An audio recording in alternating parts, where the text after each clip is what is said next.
आपल्याला आळंदीला आल्यानंतर असं वाटतं की आपल्या घरी भरपूर आहे, पण अहंकार जावा.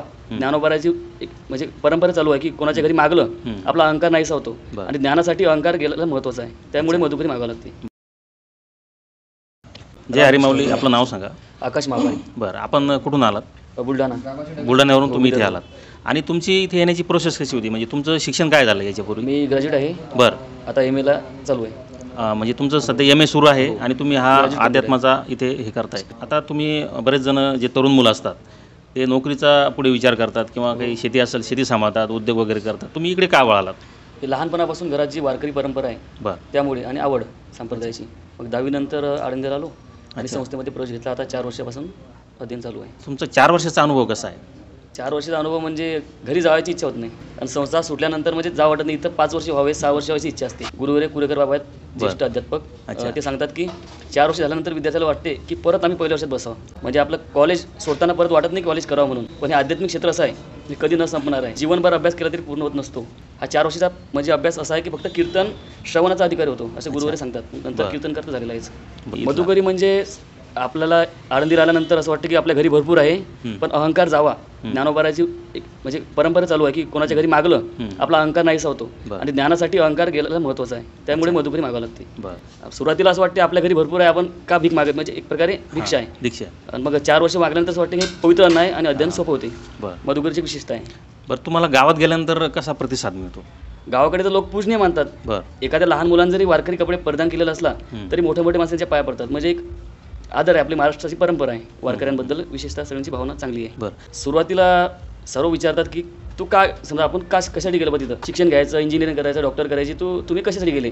पण ज्यानंतर संस्था सुटल्यानंतर ज्यावेळेस आपण भागात प्रचार प्रसार करतो त्यावेळेस तेच लोक आपल्याला पूजनीय मानतात आणि ते सन्मान मानतात की हे आमच्या गावचे आहे, हे आमची नातेवाईक आहे. मग त्यांना आदरयुक्त भावना उलट निर्माण होते. कारण त्यांना आध्यात्मिक क्षेत्रात ज्यांना माहिती आहे ते लोक तर पूजनीय मानतात, पण ज्यांना माहिती नाही ते तर म्हणणार की का करायचं व्हायचं. जे आपले वारकरी संप्रदाय लोक आहेत ते मानणारच आहे. या ठिकाणी जे सध्या सदस्य आहेत त्यांच्याशी तर चर्चा केलीच, तर आता आपल्यासोबत एक माजी विद्यार्थीसुद्धा आहेत या संस्थेचे. त्यांच्याकडून आपण जाणून घेऊ की त्यांचा इथला अनुभव कसा राहिला. दादा नमस्कार, आपलं नाव सांगा. माझं नाव महेश ब्रह्माजीराव रासवे. बरं. मी 2016 साली वारकरी शिक्षण संस्थेमध्ये आलतो. बरं. आणि 2017ला मी संस्थेत प्रवेश घेतला. हे तर आता विद्यार्थी आहेत, हे शिक्षण घेत आहेत, परंतु तुम्ही आता माजी विद्यार्थी आहेत. बरं, मग तुम्ही सध्या काय करता? आता सध्या मी गावाकडं कीर्तन करतो, प्रवचन करतो. पण मग आता माझी इच्छा आहे की पुढली इतक्यानं भागणार नाही, म्हणून पुढचा अभ्यास करण्यासाठी आपल्या संस्थेची परंपरा आहे की विद्यार्थ्यांनी 4 वर्ष शिकल्यानंतर ज्ञानेश्वरी पाठांतर करावा, गाथा पाठांतर करावा किंवा मग वेदांताचा अभ्यास करण्याकरता उत्तर भारतात जावं. तर वेदांताचा मला इतकी आवड नाही, पण मग संत परंपरेची आणि वारकरी संप्रदायाची आवड असल्यामुळं मी ज्ञानेश्वरीचा अभ्यास करणार आहे किंवा मग ज्ञानेश्वरीचं पाठांतर करणार. बरं, आता ज्ञानेश्वरीचं जे पाठांतर आहे ते किती दिवस चालणार किंवा किती कालावधी किती असतो? या ग्रंथाचं पाठांतर करत असताना 3 वर्षाचा कालावधी लागतो. 3 वर्षाचा कालावधी. आणि ते तुम्ही इथेच करणार? नाही. ज्ञानेश्वरी पाठांतर करण्याकरता एक निवांत स्थान असावं किंवा मग एखादी सिद्धभूमी असावी. उदाहरणार्थ समजा तुकोबारांचे जे डोंगर आहेत, भामचंद्र डोंगर, घोराडेश्वर डोंगर किंवा भंडारा डोंगर, अशा डोंगरावर आम्ही पाठांतर करतो. बरेचसे विद्यार्थी संस्थेचे आज भामचंद्र डोंगरावर 30 विद्यार्थी पाठांतर करतात, गाथा असो किंवा ज्ञानेश्वरी असो. आणि घोराडेश्वर डोंगरावर 2 विद्यार्थी गाथा पाठ करतात. त्यांनी एकानं परीक्षा दिली गाथेची पूर्ण आणि 2 ज्ञानेश्वरी पाठांतर करतात सध्या. बरं. तुमचं मूळ गाव कोणतं आहे? माझं मूळ गाव चिकलठाणा, तालुका सेलू, जिल्हा परभणी. तुम्ही परभणी जिल्ह्यात दिला. बरं, आता तुमचं पुढचं अजून काय नियोजन आहे? आता पुढचं अजून सध्याचं नाही, फक्त एवढे ज्ञानेश्वरी पाठांतर करून संस्थेनं जे आम्हाला परंपरा घालून दिलेली आहे की जसं इतर संस्थेच्या परंपरेमध्ये विद्यार्थ्यांना फी नाही आणि शिक्षकांना पगार नाही, अशा तत्वावर ही वारकरी शिक्षण संस्था गेल्या 105 वर्षापासून कार्यरत आहे.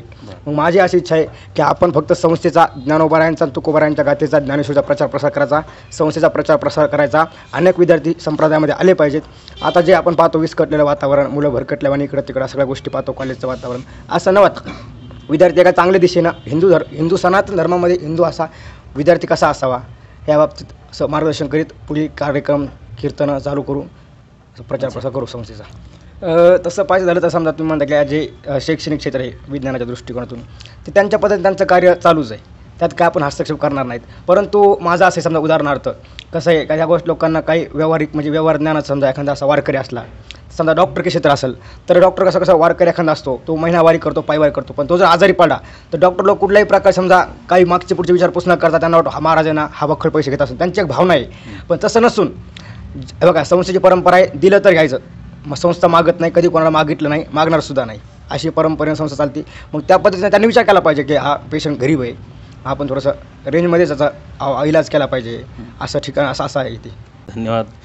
हे जोग महाराज जे संस्थान आहे खूप नावाजलेलं आहे. खूप या ठिकाणचे जे विद्यार्थी आहेत इथलं शिक्षण घेण्यासाठी किंवा या ठिकाणी येण्यासाठी त्यांची खूप मनापासून तळमळ असते. विशेष म्हणजे या ठिकाणचे जे अध्यापक आहेत त्यांना एकही रुपया मानधन नसतं आणि जे विद्यार्थी असतात त्यांना 1 रुपयासुद्धा याची फीस नसते.